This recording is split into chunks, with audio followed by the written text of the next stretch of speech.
స్తోత్రం. మహాకరుడును మహాపరిశుద్ధుడైన యేసయ్యా నీ బంగారు పాదాలకు స్తోత్రాలు తండ్రి. ఇప్పటి వరకు ప్రభా అయ్యా మీరు మమ్మల్ని సజీవ లెక్కలో ఉంచలా మీకు స్తోత్రాలు ప్రభా. అయ్యా గడిచిన దినాలన్నింటిలో మీ కృపలో మీరు మమ్మల్ని భద్రపరిచిన విధానాన్ని బట్టి నీకు స్తోత్రాలు తండ్రి. అయ్యా గడిచిన శనివారం నుంచి ప్రభా ఈ శనివారం వరకు నా తండ్రి నీ దగ్గర హస్తాలు మీరు మమ్మల్ని భద్రపరిచారు తండ్రి, నీకు స్తోత్రాలు. అయ్యా తండ్రి ఎందుకు నేను మమ్మల్ని మీరు ప్రేమించాలి ప్రభా, మీకు స్తోత్రాలు తండ్రి. ఆయన ప్రార్థనలు మీరున్నారు, మాటల్లో మీరున్నారు, ఆరాధనలో ఉన్నారు తండ్రి. అయ్యా పరిశుద్ధాత్మ తండ్రిగా ప్రభావ అయ్యా తండ్రి వాక్యం సజీవమైనది కనుక తండ్రి. అయ్యా సజీవమైన మాటలతో నీ మాటలతో మీరు మమ్మల్ని పోషించండి.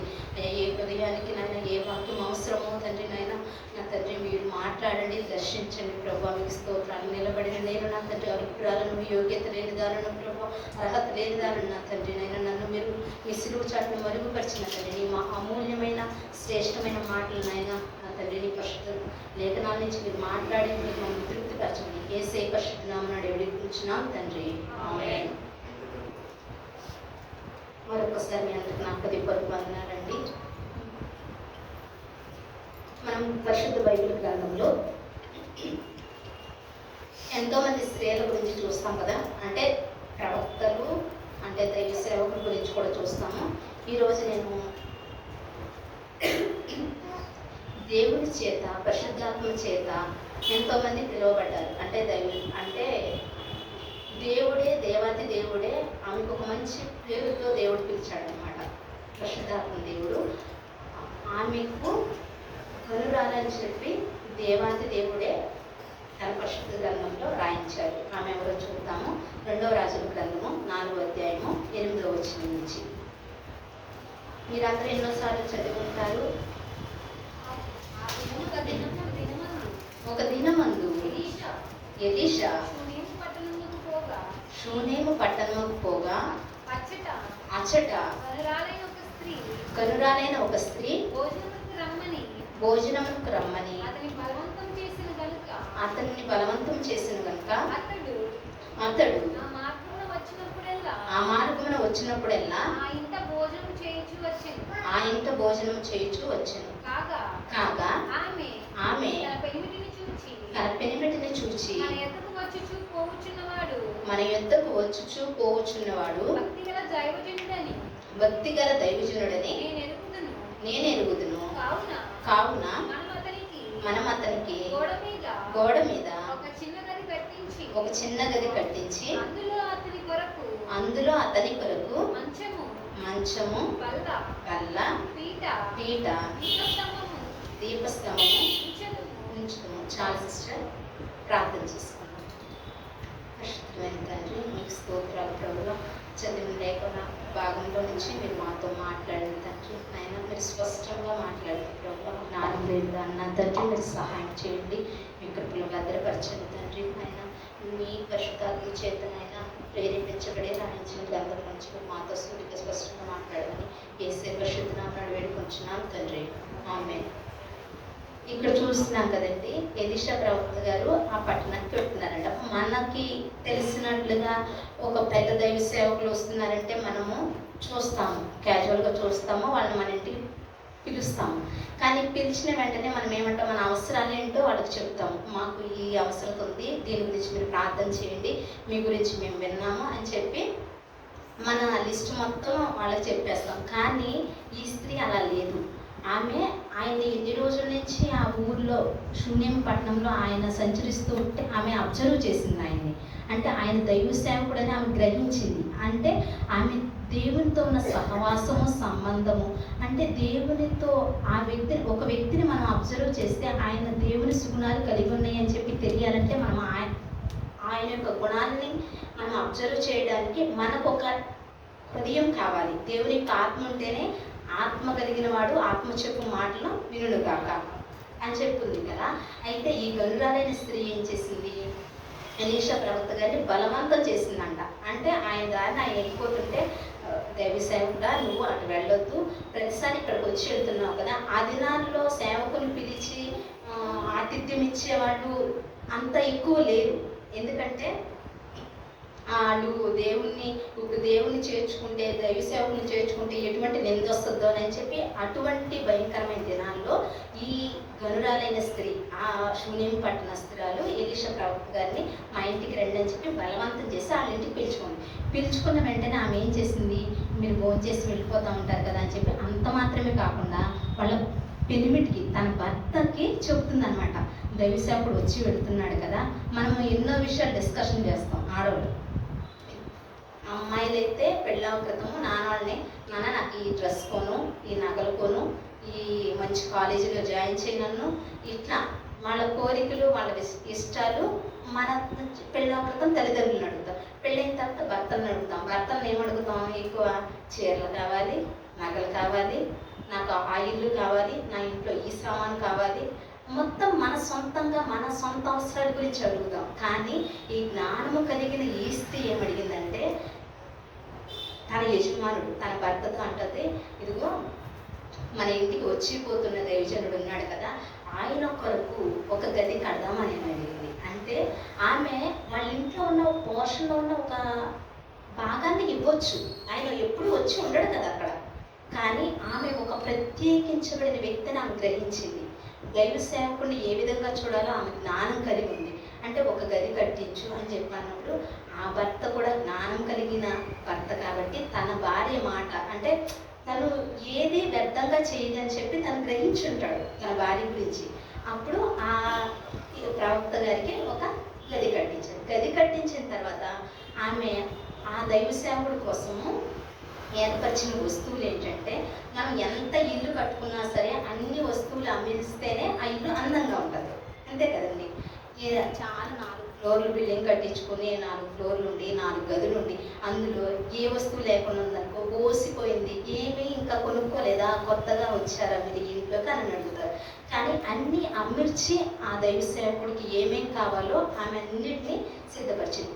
మంచం ఉంచిందంట, బల్ల పెట్టిందంట, పీట పెట్టిందంట, దీపస్తంభం ఉంచిందంట. ఈ 4 అంశాలు మనం ఆత్మీయ జీవితంలో అన్వయించుకుని చూస్తే మంచము అనేది విశ్రాంతికి గుర్తుగా ఉంటుంది. ఇప్పుడు మనము దేశం అంతా తిరిగి వచ్చిన తర్వాత పడుకోవాలంటే నేల మీద పడుకుంటే అంతగా నిద్ర పడుతుందా? నిద్ర పట్టదు. అందరూ రెస్ట్ తీసుకోవడానికి మంచం మీద రెస్ట్ తీసుకుంటారు. అయితే దైవ సేవకుని యొక్క అలిసిపోయినప్పుడు నువ్వు దైవ సేవకుడా నువ్వు ఇక్కడ ఉండు, నీకు నేను విశ్రాంతి కోసము మంచం ఉంచాను అంటే, మనం ప్రభుని యేసు ప్రభు వారు అంటున్నారు కదా, మీరు అలిసిపోయి లోకంలో ఉన్న వారందరూ అలిసిపోయి శ్రమలతో సమస్యలపోయిన వారు నా యొక్కకు రండి, మరి నీకు విశ్రాంతిని ఇస్తాను. ఈ మంచము దేవుని యొక్క విశ్రాంతిని గుర్తుగా ఉంది. దేవుని యొక్క దైవ సేవకునికి ఏది ఇవ్వాలో ఎట్లా అమర్చాలో ఆమె జ్ఞానం కలిగి ఉందన్నమాట. అయితే మంచం పెట్టింది. బల్ల అంటే మనం ప్రతి నిత్యము ఒక గెస్ట్ వస్తే మనం అన్నం పెడతాము. అంటే ఇప్పుడు ఊళ్ళో అయితే కిందనే భోజనాలు పెడతారు. ఇప్పుడు అందరూ అంతా డైనింగ్ టేబుల్ కాబట్టి ఆమె సపరేట్గా ఒక బల్ల పెట్టిందంట. ఆ బల్ల పెట్టి ఆ బల్ల మీద ఆతిథ్యం ఇచ్చేది. అంటే ఈ బల్ల మన ప్రభువైన యేసుక్రీస్తు గారికి మనము రొట్టె విరుచుట బల్లగా మనం అన్వయించుకుంటే మనము బల్ల సహవాసం కలిగి ఉండాలి. దేవునితో యొక్క అన్యోన్య సంబంధం కలిగి ఆయన బల్లని చేరేటప్పుడు మనం అవిధేయత లేకుండా ఉండేవారిగా ఉండాలి. ఈ స్త్రీ నా అవసరాలు అవి ఇవి అని చెప్పి ఎలీషా ప్రవక్తకు చెప్పలేదు. ఫస్ట్ దేవుడు నా నీతిని నా రాజ్యాన్ని వెతికితే మీకు కావాల్సినవన్నీ ఇస్తానన్న ఫార్ములాని అప్లై చేసింది ఆమె జీవితంలో. బల్ల పెట్టింది, పీట. ఎంత తగ్గించుకున్న జీవితాన్ని ఆమె సూచిస్తుందంటే ఉపదేశానికి ఆమె వినడానికి ఆసక్తి కలిగింది. మరియా మార్తను చూస్తే మరియమ్మ యేసుప్రభు వారి పాదాల దగ్గర ఉండి యేసయ్య చెప్పిన ప్రతి మాట వింటుంది. ఏది శ్రేష్టమైందో ఆమె దగ్గర ఉంచబడింది, ఆమె దగ్గర నుంచి తీసివేయబడదని దేవుడే సర్టిఫై చేసి చెప్పాడు కదా. అట్లా పీఠం కూడా వచ్చిందంట.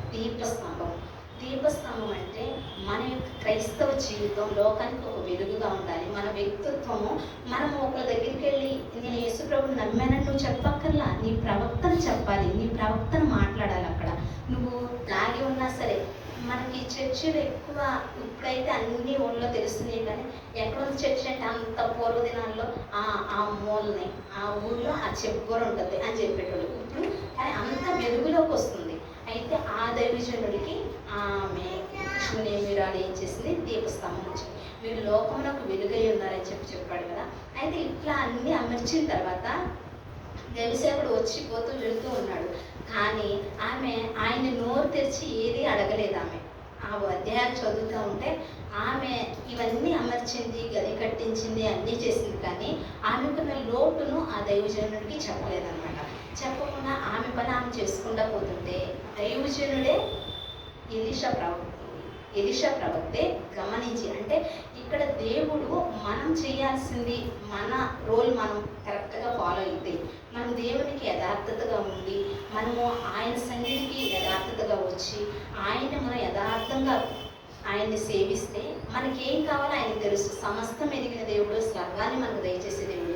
ఎలీషా ప్రవక్తే తన గెహజీతో అంటాడు, ఈమెకి ఏం కొదువయ్యింది, ఈమెకి నేనేం చేయాలి అంటే ఆమె వచ్చి ఇట్లా మన ఇంటికి వచ్చి వెళ్ళిపోయిన వాళ్ళతో మనం చాలా మాట్లాడవచ్చు. ఒక దైవసేవకుడు వచ్చాడు కోర్టులో చాలా వరాలు ఉన్న వాళ్ళ గురించి మాట్లాడుకుంటున్నాం కదా, ప్రవక్తలు ప్రవచించే వాళ్ళు వచ్చి వాళ్ళు కనుక మన ఇంటికి వచ్చారనుకో, నా జీవితం గురించి ప్రవచించరా, నాకేం జరుగుతుందో చెప్పరా, నా భవిష్యత్తు ఏంటో చెప్పరా, దేవుడు మీతో మాట్లాడతారు కదా అని చెప్పి వాళ్ళతో చాలా డిస్కషన్ చేస్తాం.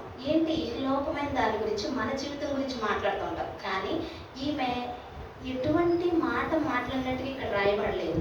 ఎలీషా ప్రవక్త గారి దగ్గరికి వెళ్ళి నాకు ఈ లోటు ఉంది అని చెప్పినట్లుగా లేదు. కానీ ఎలీషా ప్రవక్తే గెహాజీతో అంటాడు, నేను ఆమెకి ఏం చేయాలి, ఏమి లోటు అయి ఉంది ఆమెకి అని చెప్పి అడిగినప్పుడు ఆమె కుమారులు లేడు, వాళ్ళకి పిల్లలు లేరని చెప్పి ఆ గెహాజీ తెలుసుకుని ఎలీషా ప్రవక్త గారికి చెప్పినప్పుడు అక్కడ ఆమె పెనిమిటి ముసలివాడని అతనితో చెప్పాను. అంటే అక్కడ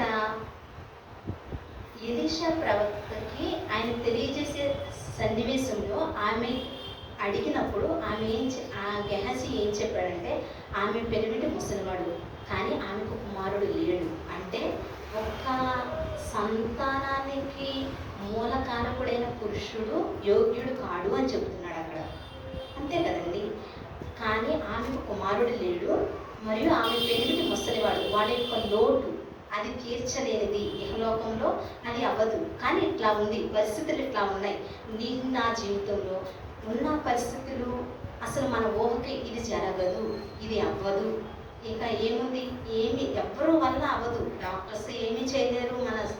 కొన్ని పరిస్థితుల్లో మన జీవితంలో ఉద్యోగాలు ఇంటర్వ్యూకి వెళ్ళి విసిగిపోయి ఇంటర్వ్యూస్లో 10 ఇంటర్వ్యూస్కి అటెండ్ అయ్యాం, ఇందులో క్వాలిఫై కాదు. ఎవ్వరికి కానిది, నీ చేతిలో లేనిది, ఇట్లా ఉంది నా పరిస్థితి అని చెప్పి యాజకుడికి, అంటే ఎలీషా ప్రవక్త అడిగినప్పుడు నువ్వు దేవుని దగ్గర ఎలీషా ప్రవక్త లాగా యేసు ప్రభు వారి దగ్గరికి వచ్చి నీ స్థితి ఉన్నట్లుగా ఇది ఇట్లా ఉంది, నీకు లేని లోటు, నువ్వు చెయ్యలేనిది, నాకు ఇది లేదు ప్రభువా, నా వల్ల ఇది కాదు. అక్కడ ఏం చెప్పింది, కుమారుడు లేడు మరియు ఆమె పెనిమిటి ముసలివాడైనాడని చెప్పి అతను చెప్పాడు. అయితే ఆ లోటును తీర్చడానికి ఎలీషా ప్రవక్త ఏమంటాడు, మరుసటి పుత్రుడికి నీకు ఒకటి కుమారుడు అంటాడు. ఇది సాధ్యమా? ఆమె ఏదో అది దారంటే వెళ్తున్నాడు, అదే పట్టణంలో తిరుగుతూ ఉన్నాడు, ఎవరు పిలవట్లేదు, ఎవరు చేర్చుకోవట్లేదని పోనీలే అని చెప్పి ఒక గది కట్టి నీకు ఒక నివాసానికి ఉండడానికి రెస్ట్ తీసుకోవడానికి ఇస్తే ఈనేటి నాకు సర్టిఫై చేసి నీ కుమారుడు ఉంటాడు, నీకు ఒకటి అంటే ఎవరైనా నమ్మశక్యంగా ఉందా? నాకేమో నా భర్త ముసలివాడు, నా వల్ల కానిది, కానీ వచ్చే సంవత్సరానికి వచ్చే ఋతువులకి నీ కుమారుడు ఉంటాడంటే అది ఎవరు దాన్ని యాక్సెప్ట్ చేయలేరు. కానీ ఆ మాట విని ఆ మాట నువ్వు పలుకోవద్దు, నీ దాసురాలైన నాతో అబద్ధం ఆడవద్దనండి. అంటే ఆమె అది నువ్వు చెప్తున్నావు కానీ అది ఎట్లా జరుగుతుందని ప్రశ్నించలేదు. కానీ నువ్వు అబద్ధం చెప్పొద్దులే, ఎందుకు యజమానుడా దైవజనుడా నాకు అబద్ధం చెప్పొద్దని చెప్పి ఆమె అట్లా అన్న తర్వాత గర్భం ధరిస్తుంది. అంటే నీకున్న సిచ్యువేషన్లో, నువ్వున్న పరిస్థితిలో అది నీకు కాదు, కానీ దేవునికి సమస్తం సాధ్యం. ఎన్నో దినాల నుంచి మనం చిన్నప్పటి నుంచి వింటున్నాం. కానీ కొన్ని సిచ్యువేషన్స్లో మనం దాన్ని ఇది నమ్మాలా, ఇది అవుతుందా అని చెప్పి ప్రతిసారి మన మైండ్ మన కాన్షియస్లో లేకుండా ఏమంటది, ఇది జరగదులే, అవుతుందా, ఇది కాదు నా జీవితంలో అంటే మనం దాటి వచ్చిన మార్గాల్ని, దేవుడు దాటి వచ్చిన స్థితిని మనం మర్చిపోతాం, ప్రతిసారి మర్చిపోతాం. చిన్నప్పటి నుంచి దేవుడు మనల్ని ఎలా పోషించాడు, దేవుడు ఎలా ఏర్పరచు. నీ శక్తి సామర్థ్యాల వల్ల చదవలేదు నువ్వు, నీ శక్తి వల్ల నువ్వు వచ్చి మహాపట్నంలో ఉండట్లేదు, కానీ కేవలం ఆయన కృపను బట్టి మనం వస్తున్నాం. ఇక్కడ కూడా ఆమె ఏం చేసింది, నువ్వు అట్లా చెప్పొద్దు, నువ్వు ఎందుకు అట్లా అబద్ధం చెప్తున్నావు అని చెప్పి అన్నప్పుడు ఆమెకి దైవజనుడు ఏ విధంగా ఓదార్చాడో ఇక నేను చెప్పాను అది జరుగుతుంది అని చెప్పి. ఎలీషా గురించి ఆమె వినకుండానే ఆయనకి గది కట్టుంటుంది అంటారా? ఆమె వినింది, కానీ ఆమె సొంతగా ఆమె స్నానము ఆమె వంతు వచ్చేసరికి ఆమె నమ్మలేకపోయింది. ఎన్నో అద్భుతాలు చేశాడు ఎలీషా ప్రవక్త, అవి కూడా వినింది. ఈ దైవజనుడు భక్తి గల దైవజనుడు అని వాళ్ళ పెళ్ళిడికి చెప్పింది, కానీ భక్తి గల దైవజనుడే ఈ మాట పలుకుతున్నాడు అన్నప్పుడు ఆమె దాన్ని విశ్వసించలేకపోయింది. ఎందుకంటే మన జీవితంలో కూడా మనం అందరూ చెప్తాం, ఏదన్నా ప్రాబ్లం ఉంది సిస్టర్ అంటే ప్రార్థన చేద్దాం బ్రదర్ అని అంటాం, కానీ నీ దగ్గరికి సమస్య నీకు వచ్చేసరికి ప్రార్థన చేద్దాము అన్న నువ్వు ఇది నా జీవితంలో అవుతుందా అనే అపనమ్మిక, అంటే ఎన్నోది నాకు బట్టి చేస్తున్నా కదా, ఆన్సర్ రాలేదు కదా. ఈ 8వ అధ్యాయం నుంచి ఆమెను అడిగేటప్పటికి ఎన్నో వచనాలు ఎన్నో రోజులు గడిచి ఉండొచ్చు, ఆయన వచ్చి వెళ్తున్నాడు, కానీ ఆమె యొక్క లోటును ఆయన గ్రహించి అడిగినప్పుడు ఆమె చెప్పింది ఉన్నట్టుగానే చెప్పింది. కానీ ఇంతమందికి కార్యాలు జరుగుతున్నాయి కదా, ఈ ఎలీషా ప్రవక్త ఎన్ని అద్భుతాలు చేస్తున్నాడు కదా, ఎన్నో అద్భుతాలు చూసే కదా ఆమె చేర్చుకుంది. కానీ ఆమె జీవితంలో అది జరుగుతుందంటే ఆమె విశ్వసించలేకపోయింది. కానీ దేవుని యొక్క దాసుడు చెప్పాడు అని చెప్పి అది నెరవేరుతుంది అనుకుంది. కుమారుడు పుట్టాడు. కుమారుడు పుట్టిన తర్వాత కూడా ఆమె విశ్వాసాన్ని చాలా అద్భుతంగా పరిశుద్ధాత్మ దేవుడు చెప్పాడు. వాళ్ళ తండ్రి దగ్గరికి వెళ్తాడు, ఇదంతా చదివితే తెలుస్తుంది మీకు. వాళ్ళ తండ్రి దగ్గర నా తల పోయిన చనిపోతాడు. తల్లి దగ్గరికి తీసుకెళ్ళమంటే తల్లి దగ్గరికి వచ్చిన తర్వాత ఆమె వాళ్ళ పెనిమిడితో అంటది, నాకు ఒక గాడిదను పంపించు, ఒక అతన్ని పంపించు, నేను యాజకుని దగ్గరికి వెళ్ళాలి అని అంటే, ఈరోజు అమావాస్య కాదే, విశ్రాంతి దినం కాదే, ఆ దినాల్లో దైవ సేవకుని కలవాలంటే కొన్ని రోజులు వెళ్ళి వాళ్ళని కలిసి ప్రార్థన చేసుకుని రావడం జరిగేదన్నమాట. అయితే ఆమె విశ్వాసం ఎంత గొప్పదంటే ఆయన దగ్గరికి వెళ్ళి గెహాజీని పంపిస్తాడు దైవజనుడు. నీవు నీ కుమారుడు నీ పెనిమిటి బాగున్నారంటే ఎంత నిరీక్షణ కలిగిన మాట మాట్లాడుతుంది అంటే సుఖంగానే ఉన్నామని చెప్తుంది. అంటే ఆల్రెడీ వాళ్ళ కొడుకు చనిపోయినా సరే ఆమె మేము సుఖంగానే ఉన్నాము యాజకుడు తెలియజేస్తుంది. కానీ ఇక్కడ ఆమె అడగకుండానే కుమారుడిని ఇచ్చాడు దేవుడు. మరి ఆ కుమారుణ్ణి దేవుడు ఎందుకు తీసుకున్నాడు అంటే ఆమె యొక్క విశ్వాసాన్ని పరీక్షించడానికి. అబ్రహాము కూడా అంతే కదా, అబ్రహాం యొక్క విశ్వాసాన్ని పరీక్షించడానికి ఇస్సాకుని బలిపెడతాడు. కానీ ఇస్సాకుని ఆయన తీసుకోడు అబ్రహాముకు తెలిసి ఆయన విశ్వాసాన్ని నిరూపించుకుంటాడు. ఇక్కడ కూడా ఆమె ఒక గనురాలైనప్పటికీ నాకేంటిలే, నేను వెళ్ళాల్సిన అవసరం ఉందా, నేను ఆ ఎలీషా ప్రవక్త నేను ఏమన్నా కొడుకుని అడిగానా, ఒక యాజకుని పంపించవచ్చు, వాళ్ళ పని నుండి పంపించవచ్చు. ఎలీషా ప్రవక్త అక్కడ ఉన్నాడు కదా, వెళ్ళి కలిసినామని. కానీ తనంతట తాను అంటే మనము మన స్థితి ఏంటి, నువ్వు ఉన్న స్థితిలో ఉన్నా లేని స్థితిలో ఉన్నా కానీ నిన్ను నువ్వుగా దేవునికి సమర్పించుకోవాలి, ఉన్నది ఉన్నట్లుగా చెప్పాలి. అనుకున్న విశ్వాసం ఏంటంటే సుఖంగా ఉన్నారా నీ బిడ్డ, నీ పెళ్ళిబిడ్డ అంటే సుఖంగా ఉన్నామంటుంది. తర్వాత ఆయన దగ్గరికి చేరిన తర్వాత ఏమని చెప్తుంది, ఇట్లా జరిగిందనంటే గెహాజీని పంపిస్తారు. కానీ అంటే మనము విశ్వాసము ఎంత ఉంది అనేది మన విశ్వాసాన్ని బట్టి మనకు క్రియలు జరుగుతాయి అనమాట. ఇప్పుడు పాస్టర్ గారు ప్రార్థన చేస్తారు, ఈ పాస్టర్ గారు ప్రార్థన చేస్తే జరగదు, ఆ ఊర్లో ఉన్న పాస్టర్ గారు వస్తేనే జరుగుతుంది. మనము చాలా సార్లు ఒక డాక్టర్ దగ్గరికి వెళ్తేనే జ్వరం తగ్గుతుంది అనమాట. ఆయన చేసేది అదే ఇంజక్షన్, ఈయన చేసేది అదే ఇంజక్షన్. కానీ నీ విశ్వాసం, ఆయన అంటే నీకు నమ్మకం. ఆయన జస్ట్ WD అంటే డిజిటల్ వాటర్ ఇచ్చినా నీకు తగ్గిపోతుంది, ఎందుకు ఆ నమ్మకం. అట్లాగే మనము దేవుని మీద నమ్మకం, మనుషుల మీద కాదు. మనుషులు నిమిత్త మాత్రం మాత్రమే, మనుషుని బట్టి కార్యాలు జరగవు. నీ విశ్వాసాన్ని బట్టి దేవుడు నీ విశ్వాసాన్ని చూస్తున్నాడు. చేసే మనిషిలో ఏం లేదు, చేయగలిగిన శక్తివంతుడు దేవుడై ఉన్నాడు. కాబట్టి దేవుని మీద మనం ఆధారపడినప్పుడు దేవుని యొక్క దైవ సేవకుని ఈమె ఎట్లా గుర్తించిందో, ఒక పరిశుద్ధాత్మ దేవుడే ఒక స్త్రీ గురించి గనురాలుగా రాయించాడు దేవుడు. నాకు ఈ అధ్యాయం చదువుతుంటే చాలా మంచిగా అనిపించింది. ఏంటంటే దేవాది దేవుడే ఒక సర్టిఫై ఇస్తున్నాడు అనమాట. నమ్మకమైన గళా మంచిదాసుడు అన్నట్టు ఒక స్త్రీ గురించి దేవుడు గనురాలు, ఈమె గనురాలు. ఎందుకు గనురాలు అయిందంటే ఒక దైవ సేవకుడిని ఆమె గుర్తించింది. దేవునికి ఆమెకున్న సంబంధాన్ని తన పెళ్ళిడితో చెప్పే విధానంలో కూడా ఆమె చాలా సున్నితంగా తన భర్తను ఒప్పిస్తుంది. తన భర్త అన్యుడో దేవుడిని తెలిసినవాడో తెలియనివాడో తెలియదు మనకి. కానీ తన భర్తను ఏ విధంగా ఆ యాజకుడికి ఏర్పాటు చేయాలనుకుంది. ఆమె ఇంటెన్షన్ ఏంటంటే ఒకటి దైవజనుడికి ఇవ్వాలి. మనం కూడా దైవ సేవల గురించి చెప్పేటప్పుడు మేము ఇట్లా వెళ్దామా, ఎన్నో సంవత్సరాల నుంచి ఎక్కువ మన సంఘాల్లో చూస్తే స్త్రీలు ఎక్కువ ఉంటారు, పురుషులు తక్కువ ఉంటారు. కానీ ఎన్నో సంవత్సరాల నుంచి వస్తున్న స్త్రీలు తమ భర్తను మార్చుకోలేకపోవడానికి కారణం ఏంటంటే మన ప్రవర్తన. ఈమె ఏ రీతిగా ఉంటే ఒక్కసారి అడిగేసరికి తన భర్త ఒప్పుకున్నాడు. ఒక గది కట్టించినట్టు మామూలు విషయం కాదు కదా, ఖర్చుతో కూడుకుంది.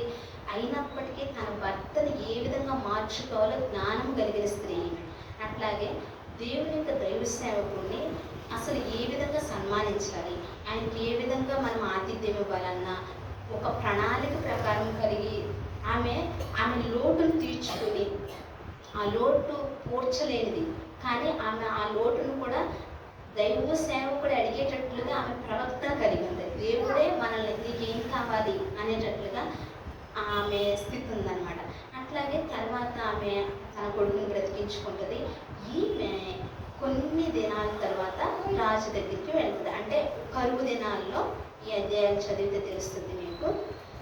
కరువు దినాలు వచ్చినప్పుడు ఎలీషా ప్రవక్త ఈమెకు తెలియజేస్తాడనమాట. 8వ అధ్యాయంలో ఉంటుంది అన్నమాట. ఆ దైవజనుడు చెప్పిన మాట చొప్పున ఆమె తన ఇంటి వారితో కూడా ఫిలిస్తీన్ దేశానికి వెళ్ళిపోతుంది. 7 సంవత్సరాలు అక్కడ ఉంటుంది. అయితే ఒక దైవ సేవకుడిని చేర్చుకున్న దాన్ని బట్టి ఆమె కరువు దినాల్లో కూడా పోషింపబడింది. ఆమె ఎటు వెళ్ళాలో దిక్సూచిగా దేవుడు తెలియజేశాడు. మన జీవితంలో కూడా మన పరిస్థితి నిర్మానుషంగా చీకటిగా కొన్ని సిచ్యువేషన్లో ఎటు వెళ్ళాలో దారి తెలియని పరిస్థితుల్లో మనం ఉన్నప్పుడు కేవలం మనం చేయగలిగిన ఒకే ఒక్కటి ఏంటంటే ప్రార్థన. ఆయన పాదాల దగ్గర మాత్రమే మనకి సొల్యూషన్ దొరుకుతుంది. ఆయన పాదాలు పట్టుకుని ప్రభు నేను ఎటు వెళ్ళలేను, నా స్థితి నీకు తెలుసు, నేను ఏ నిర్ణయం తీసుకోవాలో నువ్వు నాకు తెలియజేయన్నప్పుడు దేవుడే ఆ ఎలీషా ప్రవక్తే వచ్చి ఆమెతో చెప్తాడనమాట. నువ్వు ఈ కరువు దినాల్లో నువ్వు పలానా దేశం వెళ్ళు, అక్కడ నువ్వు సురక్షితంగా ఉంటావు, దేవుడు పోషిస్తాడని చెప్పిన తర్వాత ఆమె మళ్ళీ తిరిగి వస్తుంది. ఆ కరువు దినాలు పూర్తయిన తర్వాత వాళ్ళ దేశానికి తిరిగి వచ్చేస్తుంది. అంటే తను ఏదో పోషింపబడడానికి వెళ్ళింది కానీ తిరిగి తన దేశానికి వచ్చేసింది. తన సొంత దేశానికి వచ్చి తన స్వతంత్రాలుగా ఉండడానికి మళ్ళీ ఆ దేశానికి వచ్చేసినప్పుడు అక్కడ గెహాజీ ఆ రాజుతో చెప్తా ఉంటాడు అనమాట. ఎలీషా ఇట్లా చేశాడు, ఈ ఊర్లోనే ఆ రాజుకు వివరిస్తూ ఉంటాడు. ఈ ఊర్లో ఒక ఆమెకి బిడ్డ చనిపోతే ఎలీషా ప్రవక్త బ్రతికించాడని చెప్పి చెప్తా ఉండేసరికి అదే సమయంలో దేవుని యొక్క టైమింగ్ మనకి అర్థం కాదు. నువ్వు ఏది చెప్పాలనుకుంటున్నావో ఒక వ్యక్తి దగ్గరికి వెళ్ళి, ఒక హెచ్ఆర్ దగ్గరికి వెళ్ళి నీకు లీవ్ కావాలి కానీ నువ్వు అతనితో మాట్లాడలేని పరిస్థితి. కానీ నువ్వు ప్రార్థన చేసుకుని దేవునికి ఒక విన్నపం, ఒక లెటర్ ఇచ్చేసి పెడితే దేవుడే ఆ హెచ్ఆర్తో మాట్లాడేస్తాడు. నీకేం కావాలో, నువ్వు ఎవరికి చెప్పాలనుకుంటున్నావో, ఏం చెప్పాలనుకున్నావు. కొన్ని సిచ్యువేషన్లో చాలాసార్లు మన హృదయంలో ఉన్నది బయట వాళ్ళకి ఎలా తెలియజేయాలి ప్రభు, ఎట్లాగనుకుని నువ్వు ప్రార్థన చేసుకుంటే వాళ్ళకి అర్థమవుతుంది నీకు అవసరం ఉందా. నేను ఈయన చాలాసార్లు ఫేస్ చేశాను ఇది మాత్రం. ఎందుకంటే నేను ఏ విషయమో ఎవరితో షేర్ చేసుకోకపోయినా దేవునితో షేర్ చేసుకున్నప్పుడు ప్రతి ఒక్కటి నాకు ఇది కావాలి ప్రభువా, నాకు ఇది. చిన్న సన్నివేశం అండి. మన వర్షం వచ్చే ముందు కూర్చుని వార్తలు చూస్తూ ఉంటే ఆదిలాబాద్లో కప్పలు ఊరేగించారు. వర్షం వచ్చిందనేసరికి మా ఊర్లో నీళ్ళు లేక ఈజీనాలతో నీళ్ళు తాగుతుంటే నేను మనసులు అనుకున్నాను అంతే కూర్చుని. అక్కడ కప్పలు ఊరేగించారు. మా ఊర్లో కూడా ఊరేగిస్తే బాగుంది. అయినా సరే ఎవరున్నారు పిల్లలు ఊరేగించడానికి, అయినా కానీ కప్పలు ఊరేగించినా కానీ వర్షం పడుతుందంట అని మనసులో అనుకుని మళ్ళీ చిచి కప్పలు ఊరేగిస్తే వర్షం రావటం దేవాది దేవుడి వర్షం గుర్తించాలి అని చెప్పి స్క్రోల్ చేస్తా వాక్యం వింటామంటే అసలు మబ్బు లేదు, గాలి లేదు, ఉరుములు లేవు, ఏమీ లేవు. 5:30కి స్టార్ట్ అయిన వర్షము 6:30 వరకు పడతానే ఉంది వర్షం. నేను అప్పుడు అనుకున్న ప్రభు ఇక్కడ ఎంత వర్షం కురిపించడం, మా ఊర్లో కురిపిస్తే మా చేనంతా నిండిపోయేది కదా, నువ్వు ఎంతైనా నమ్మదగిన దేవుడివి, అది కప్పులు రేగించావు కదా, ఏమి కాదు నువ్వు అంటే. నేను మనసులో ఒక్కసారి ఇట్లా అనుకుంటే మా ఊర్లో వర్షం మంచిగా పడిందంట. నేను ఇక్కడ అనుకున్నాను, దేవుడు అక్కడ కూడా వర్షాలు ఇచ్చాడు. అంటే ఆశ గల ప్రాణాన్ని మనము ఎప్పుడు అట్లా ఆశపడతామంటే మనలో శక్తి సామర్థ్యాలు లేనప్పుడు, మన దగ్గర ఏమీ లేనప్పుడు, మన చేత కాదు.